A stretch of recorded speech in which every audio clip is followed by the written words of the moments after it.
had had governed the Philippines from the beginning of the century, but the Philippines kind of lagged behind culturally, so it was a little bit like the Far West of the 19th century. Raw democracy, they called it. And he lived in this atmosphere, which was rough and ready and tough, and he was that kind of a person. How about his relationship with Marcos? It strikes me as very ambiguous, not the ordinary opposition, not the ordinary hostility. Well, that, I think, is also, there's a combination of elements there. I think partly because they had belonged to the same fraternity, they were part of the same club, in a sense. They were opponents, but at the same time, there was some affinity between them. They respected each other in a strange kind of way.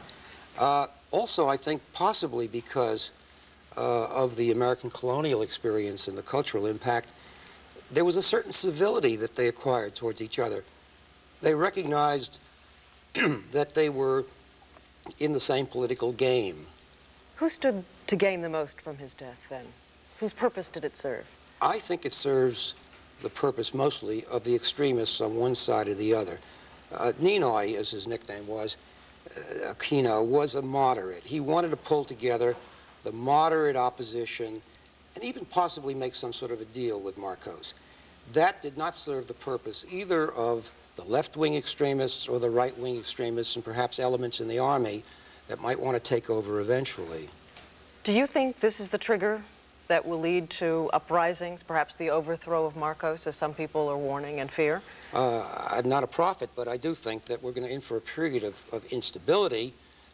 The Philippines has always been unstable, but even more instability, which has direct relations or a direct impact on American policy towards the Philippines. Since we have a stake in the Philippines, we have 2 bases there.